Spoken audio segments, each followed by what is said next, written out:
P एक कार्य को 8 घंटे कार्य करते हुए 12 दिन में पूरा कर सकता है और क्यू उसी कार्य को एक दिन में 10 घंटे कार्य करते हुए 8 दिनों में पूरा कर सकता है।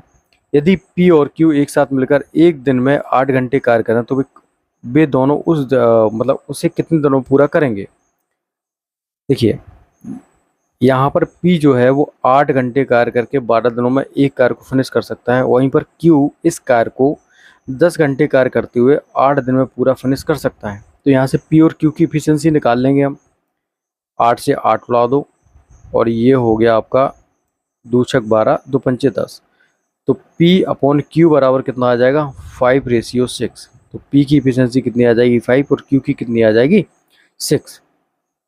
तो यहाँ पर क्या निकाल सकते हैं हम, जैसे कि अब क्या हुआ, P की इफिशियंसी में पता है 5, तो P 5 की इफिशियंसी से 8 घंटे में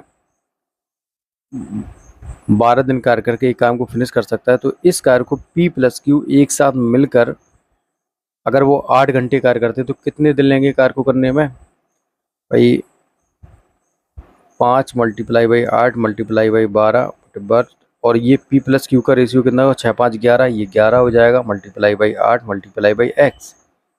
8 से 8 यहाँ पर उड़ा दो और क्या कर सकते हैं हम लोग, ये हो जाएगा आपके पास x इज इक्वल टू हो जाएगा 12×60/11। तो ये 11 × 5 = 55, 5/11।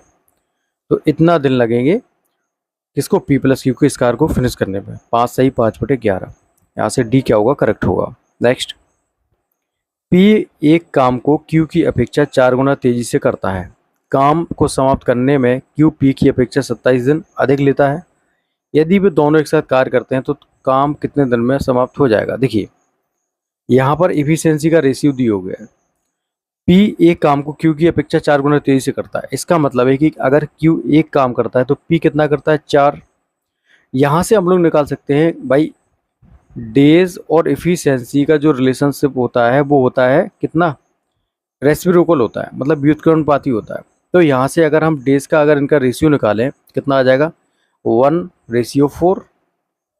और यहाँ पर जो डेज का अंतर है, दोनों के काम में अंतर दे रखा है, वो कितना दे रखा है 27। तो यहाँ से 3x की वैल्यू अगर 4 माइनस के 1 करेंगे तो 3x इज इक्वल टू कितना, ऐसे कर लो उसको। तो यहाँ से एक मतलब 4x माइनस के x इज इक्वल टू दिया है 27। तो 3x इज इक्वल टू हो जाएगा 27 है, x इज इक्वल टू हो जाएगा 9। ठीक है, तो यहाँ से जो है P को कितना दिन लगेंगे, P को दिन लगेंगे कितना 9 और Q को कितने दिन लगेंगे इस कार्य को करने में 36। अब बोला जा रहा है तो काम अगर वो एक साथ काम करें तो कितने दिन लगेंगे उन्हें भाई, टोटल काम हम यहाँ से कितना मान लेंगे 36। तो यहाँ से एफिशिएंसी तो हमें पता है कि 36 को काम करना है P प्लस Q को एक साथ मिलकर। तो 36 एफिशिएंसी हमें पता है दोनों की क्या हो जाएगी, 1 और 5 दे रखी है, 1 और 4 दे रखी है तो 5। तो ये कितना हो जाएगा 5 7 35, 7 सही 2/5, 7 सही 2/5 दिन लगेंगे इन दोनों को एक साथ काम करने के। नेक्स्ट, A B से 4 गुना काम करता है, इसलिए वह काम को B की तुलना में 60 दिन पहले पूरा कर सकता है। कौन, A। यदि वे एक साथ काम करें तो कितने दिन में काम पूरा हो सकता है। देखिए A जो है वो B से 4 गुना काम करता है, मतलब B अगर 1 करता है तो A कितना करता है 4। अब ये तो इनकी इफिशियंसी का रेशियो है, तो यहाँ से हम डेज का रेशियो निकाल लेंगे, कितना हो जाएगा 1:4। ये इनकी डेज की इफिशियंसी है, यहाँ पर डेज का रेशियो और ये इफिशियंसी का रेशियो। अब इनके जो काम करने में डेज का जो अंतर है तो ये कितना हो जाएगा 4x माइनस के x इज इक्वल टू 60। यहाँ से 3x इज इक्वल टू हो जाएगा 60, तो x इज इक्वल टू हो जाएगा 3 दूनी 6, x इज इक्वल टू 20। यदि वे 7 काम करें तो कितने दिन में पूरा काम पूरा हो जाएगा। तो x को जो टाइम लगता है वो कितना लगता है, सॉरी A को टाइम लगता है कार्य करने में 20 दिन एंड B को कितना लगता है 20 को 80। तो यहाँ पर टोटल पर कितना आ जाएगा 80।